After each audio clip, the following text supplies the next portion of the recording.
Hello and welcome to my unbagging and first look at issue 6 of the Warhammer 40,000 Imperium subscription from Hatchett Partworks. Like all of the other issues, this one will cost you £8.99, and this issue, number 6, contains 3 Primaris Aggressors. Now, unfortunately, they are not the £30 Aggressors that you're used to from the Games Workshop's web store, so don't think for 1 second that you're saving yourself £21. You're not. These are the easy to build Aggressors that came out at the same time as the Primaris Redemptor about 4 years ago. I think they were priced at about £20. It might be about £20 or so. We'll have a look at the sprue in a moment, but you also get a pot of a bad and black. Fantastic. I find the bad and black very useful, obviously. You get your 3 40mm bases, the Terminator bases, and the issue itself. Let's have a quick flick through this issue, and then we'll have a look at that sprue. It's a bit odd because I'm so used to having Space Marine models in either blue or green of the Conquest magazine that came out a couple of years ago now.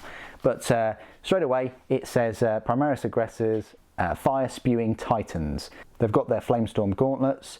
For some reason it also shows Boltstorm gauntlets and the Fragstorm grenade launcher, which you would get in the full price kit.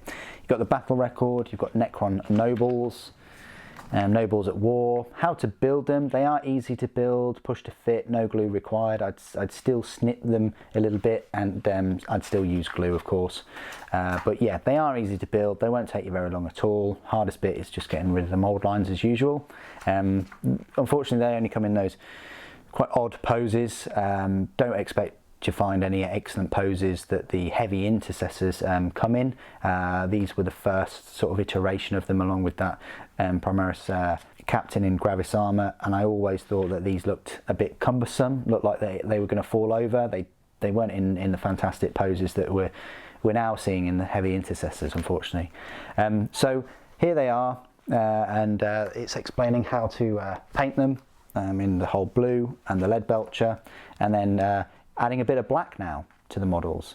So yeah, building up a bit of a force. You've got a lieutenant, you've got a captain, you've got 3 assault intercessors, and you've now got the 3 aggressors. So you're getting a bit of a nice force materializing. Fire support mission.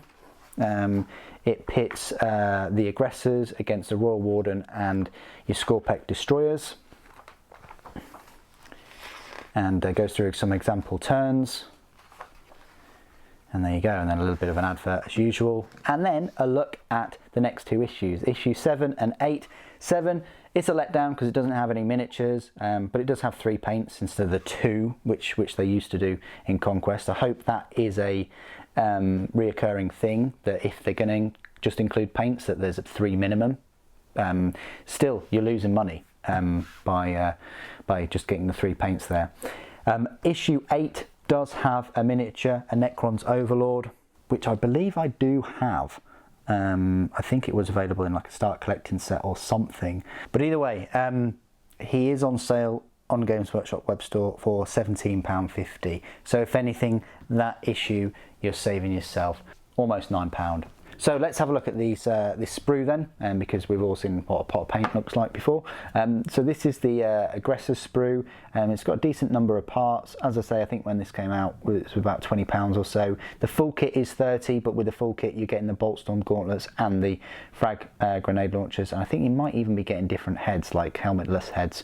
You've got some extras that will go on the base. You've got the Flamestorm gauntlets, you've got the fists, you've got the power plants that have lots of cabling towards them. I mean, this is the thing with aggressors, cabling everywhere, but luckily they're only in 1 pose, so you can't really have too many issues with that. The extras base parts are optional, but they have cut them out there on the bases. They've got holes for them, so you might want to plug them up with green stuff if you don't want to use the base furniture, I want to call it. But yeah, it's an alright kit, but yeah, they're aggressors at the end of the day. What do you guys think? of issue 6, and are you looking forward to the next few issues? I think it's been very, very strong. Just as like a little overview now of the first 6 issues, we've had a lieutenant, we've had a royal warden, we've had a captain, we've had 3 Scorpec destroyers, 3 aggressors, warriors, and assault intercessors. It's been a strong first 6 issues, and we've had a load of paints as well. So quite chuffed with the subscription so far. Of course, next issue 7 is going to be a bit of a letdown with the 3 paints, but then it picks up again with the Overlord. Please do put your thoughts and opinions down in the comments below as always. It'd be great to hear from you. Thank you ever so much for joining me today. Thank you for watching. The Emperor Protects.